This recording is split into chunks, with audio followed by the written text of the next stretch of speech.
Señor vicegobernador y presidente de la Honorable Legislatura de Tucumán, contador Miguel Ángel Acevedo, señor ministro de la Corte Suprema de Justicia de la Nación y presidente de la Comisión Redactora del Código Civil y Comercial de la Nación, doctor Ricardo Luis Lorenzetti, señor presidente de la Corte Suprema de Justicia de Tucumán, doctor Daniel Leiva, señora integrante de la Comisión Redactora del Código Civil y Comercial de la Nación, querida y distinguida profesora Aida Keppenmacher de Carlucci, señores magistrados y funcionarios del Poder Judicial de la Nación y de la provincia de Tucumán y del Ministerio Público, señor presidente del Consejo Asesor de la Magistratura de Tucumán y de su Escuela Judicial, doctor Daniel Oscar Pose, señora directora de la Escuela Judicial, doctora Adela Seguí. Saludo a las autoridades de la Universidad de San Pablo de Tucumán, en la persona de su fundadora, doctora Catalina Lonac, y a los demás representantes de las entidades y organismos convocantes y auspiciantes de este evento.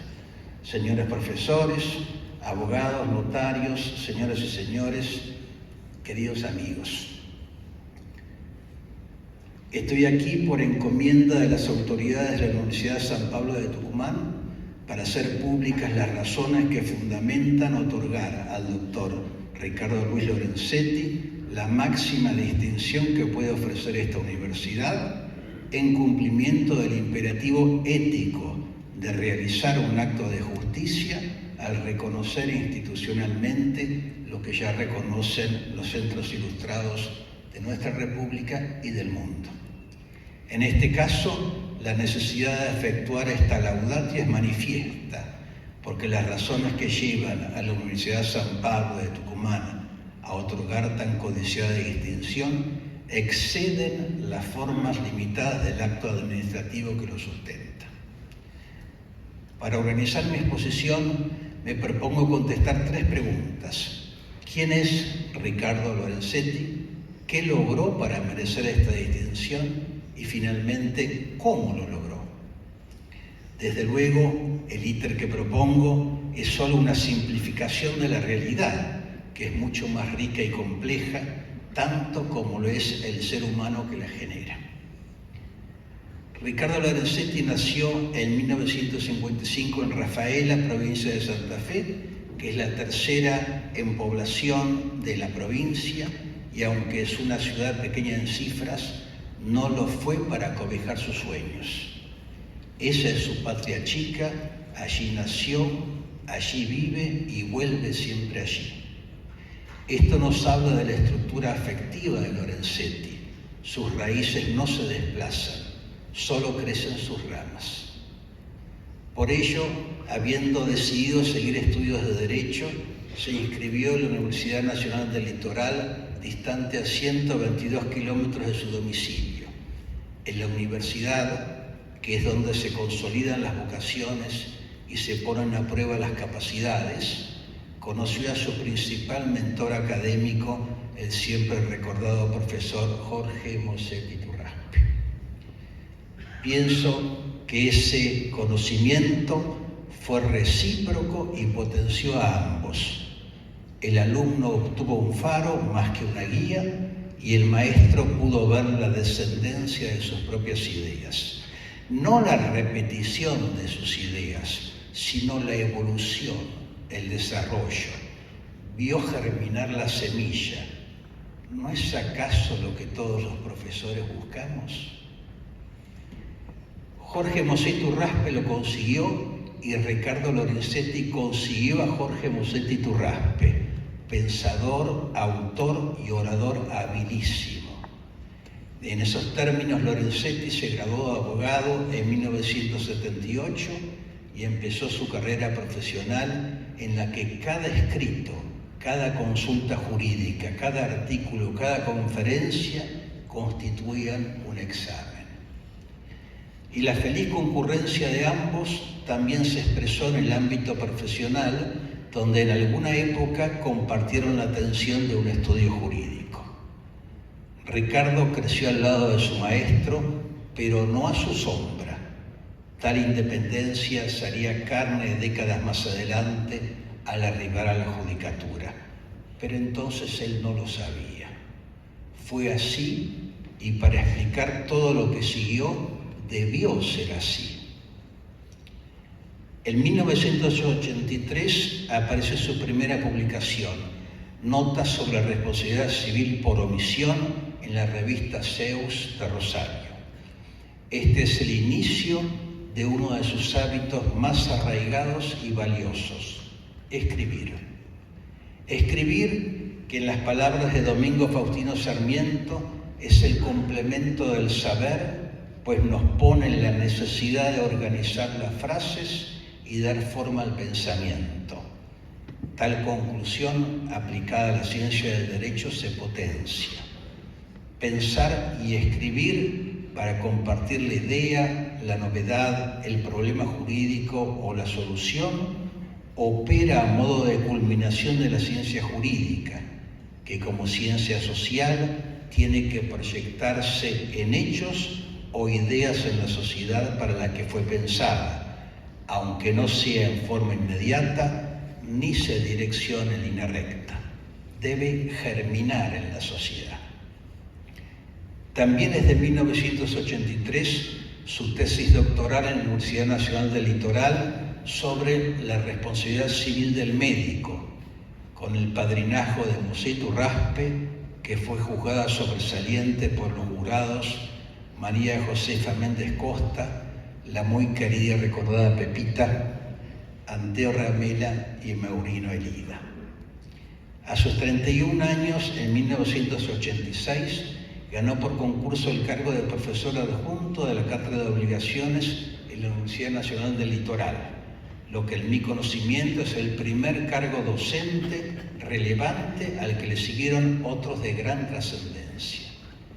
Me refiero al de profesor titular de Contratos Civiles y Comerciales en la Universidad de Buenos Aires en 1997 y en el mismo año al de profesor titular de la Cátedra de Derecho Civil Contratos, también de la Universidad Nacional del Litoral, entre varios otros, como el de profesor del doctorado en la Universidad Nacional de Tucumán.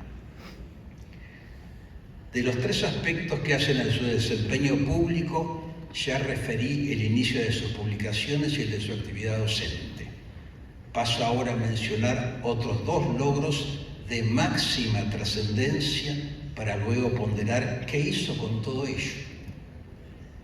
En 2004 fue designado, con acuerdo del Senado, como prescribe la Constitución Nacional, ministro de la Corte Suprema de Justicia de la Nación, cargo que ejerce actualmente, y por acuerdo de sus pares, presidente del Alto Tribunal entre 2006 y 2018.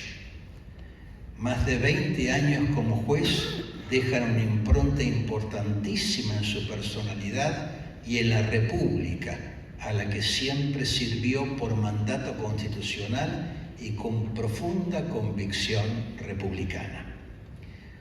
Al respecto, tengo en mente un voto suyo admirable, cuya cita perdí, en el que a raíz de una situación emergencial sostuvo que la Constitución Nacional se sancionó como culminación de la peor crisis que vivió la República, la Guerra Civil concluida en 1852 y las batallas de Pavón y Cepeda que condujeron a la sanción constitucional de 1853-1860, por lo que no cabe afirmar que ante una emergencia, por profunda que sea, debe soslayarse el texto constitucional. De una emergencia se sale con más Constitución Nacional. El segundo logro excepcional es haber propiciado, coelaborado y dirigido nada menos que la creación del Código Civil y Comercial de la Nación, que ahora cumple 10 años de vigencia. El decreto 884 de 2012 creó una comisión de 3 destacados juristas y profesores: Ricardo Luis Lorenzetti, a la sazón presidente de la Corte Suprema, que también presidió la comisión. Esta, a su vez, llamó a colaborar en distintas áreas a 100 profesores. la profesora Aida Kemelmacher de Carlucci, activa integrante de esa comisión, además de una profusa y enjundiosa producción científica, reconocida y valorada mundialmente, sumó su experiencia previa como integrante de otros proyectos de reforma. Me refiero al proyecto de 1998 y el proyecto de 1993 del Poder Ejecutivo Nacional. Por su parte, la profesora Elena Hayton, tercer miembro de la comisión, también reúne una extensa actividad académica y publicaciones que revelan sus opiniones, tal como el código comentado con Alberto Bueres, querido y admirado jurista recientemente fallecido. Y bien, lo interesante de la producción jurídica de Lorenzetti, además desde luego del Código Civil y Comercial, se refleja en sus publicaciones. Si bien las publicaciones no se cuentan, sino que se pesan, la imposibilidad de referirme a ellas en detalle me impulsa a cuantificarlas a modo de aproximación para establecer su importancia. Las publicaciones de Ricardo Lorenzetti son hoy alrededor de 300 artículos de doctrina y 67 libros, de los cuales 40 fueron publicados en la República, 4 en México, 3 en Colombia, 3 en España, 2 en Perú, en Paraguay y en Uruguay, 1 en Estados Unidos, en Italia y en Panamá. Corresponde aquí mencionar que en el año 2012, 70 profesores de Latinoamérica escribieron en su homenaje un importante Liber Amicorum en 3 tomos, muy bien logrado, que puede consultarse con provecho. Revisando los títulos de sus obras y recurriendo al sistema de nube de palabras tan utilizados por encuestadores en esta época, se advierten temáticas preponderantes. Tales son la emergencia económica, el abuso del derecho, la protección del consumidor, la responsabilidad médica y la responsabilidad del Estado. Y también el derecho ambiental en sus diversos aspectos, interés que comparte con su hijo Pablo Lorenzetti, quien también disertará en esta jornada sobre dicho tema. Concurren en abordar esta preocupación mundial sus otras obras: El nuevo enemigo, el colapso ambiental, precedida por derecho ambiental y daño y por teoría del derecho ambiental. De entre sus decenas de libros, me detendré en los que considero señeros para sustentar esta laudatio. Su obra, Las normas fundamentales de derecho privado, de 1995, es una verdadera declaración de principios. Allí están sus opiniones más agudas y las más innovadoras, expresadas fuera de todo marco legislativo, lo que justifica su publicación también en Perú, Brasil y Colombia. Esta obra, una verdadera guía de leyes ferenda del nuevo campo del derecho privado, le valió el Premio Academia Nacional de Derecho de Buenos Aires al año siguiente. Me atrevo a decir, siguiendo aquí las palabras de la doctora Adela Seguí, que me presidió en el uso de la palabra, que en buena medida se encuentran allí las ideas que luego trasegó al Código Civil y Comercial de la Nación. Se advierte en sus páginas el interés en expandir derechos, lo que luego se tradujo en el Código en la generalización de institutos que antes solo se preveían para supuestos puntuales, sobre todo en el área contractual, y que ahora pueden aplicarse a gran cantidad de situaciones jurídicas. También allí se exhibe parte de su personalidad, cuando por motivos diversos y puntuales agradece a Julio Cueto Rúa, a Augusto Mario Morelo, Pedro J. Frías, Luis Moisés Pané, Félix Trigo Represas, Guillermo Borda, Atilio Alterini, Aida Kemelmacher de Carlucci y Jorge Mositurraspe. La segunda obra a la que me refiero es Fundamentos de Derecho Privado de 2016, que, como lo enuncia en los 2 primeros renglones del prefacio, tiene por propósito poner de relieve los fundamentos que inspiran el Código Civil y Comercial de la Nación. Su contenido cumple la función docente de las notas puestas por Vélez Sarsfield al proyecto del Código Civil de la República Argentina, bien que ahora dirigido a un público conocedor del Código Histórico. Esa es la fuente principal a la que debe acudirse en busca de la última ratio de su aporte al Código Civil y Comercial de la Nación.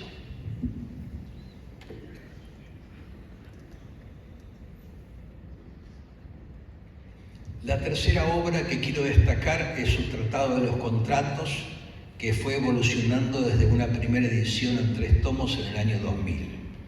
La segunda edición actualizó la obra en 2004 y luego de la vigencia del Código Civil y Comercial, la tercera edición publicó la parte general en 2018 y la parte en 2021.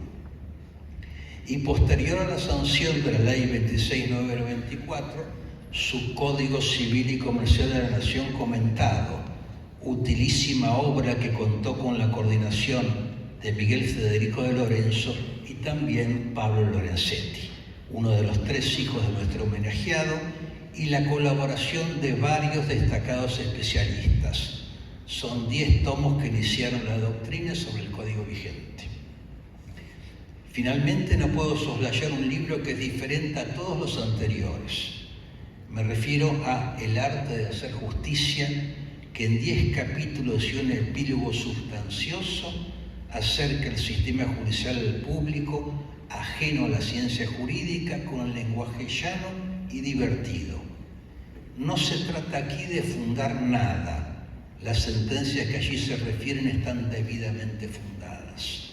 Se trata en forma muy amena de divulgar las motivaciones que no surgen de los considerandos ni recibe la prensa.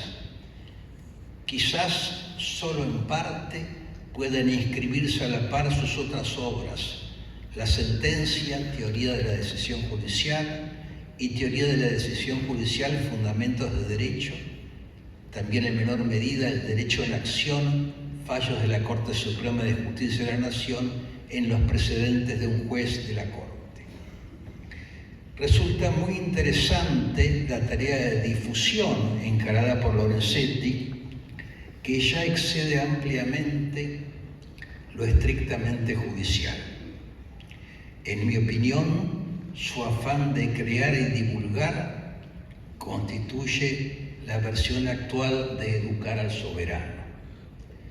Y como el derecho judicial por su naturaleza es post-fáctico, nuestro homenajeado marca una alternativa para transitar las próximas décadas y recurre a la tecnología, como resulta del reciente podcast en el que en 10 episodios comparte las ideas de 47 autores seleccionados que incursionan sobre distintas áreas del pensamiento.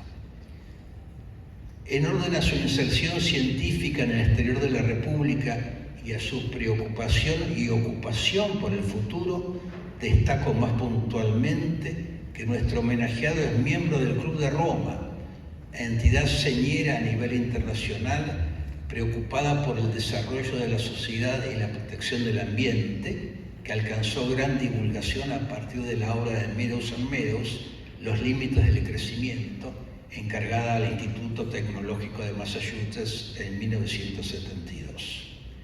También es miembro de UNIDROIT, entidad privada internacional que elabora cláusulas contractuales estándar que, traducidas a varios idiomas, permite a las partes de diversos sistemas jurídicos e idiomas contratar fácilmente y con seguridad. El doctor Ricardo Lorenzetti además ha sido distinguido con las designaciones de profesor honorario de la Pontificia Universidad Católica del Perú, de la Universidad Nacional de la Patagonia, de la Universidad Privada del Norte de Lima, de la Universidad Inca Garcilaso de la Vega, de la Universidad Católica Santa María de Arequipa, también en Perú. Al título de doctor honoris causa que hoy le entrega la Universidad San Pablo de Tucumán, le anteceden iguales distinciones otorgadas en el exterior por la Universidad Inca Garcilaso de la Vega de Perú y la Universidad Nacional de Cajamarca, también de Perú, y nuestra República por la Universidad Nacional del Litoral, la Universidad Nacional de Jujuy, la Universidad Nacional del Nordeste, y por nuestra coanfitriona, la Universidad Nacional de Tucumán, en 2008. Bien que en esa oportunidad la laudatio fue pronunciada por mi querido y recordado amigo y destacadísimo jurista, el profesor Atilio Aníbal Alterini. Y para concluir esta semblanza laudatoria, me toca felicitar al doctor Ricardo Lorenzetti por esta nueva distinción que recibe de la Universidad de San Pablo, otorgada como acto de justicia, respeto y aprecio hacia su persona, en consonancia con las restantes instituciones aquí presentes. Muchas gracias.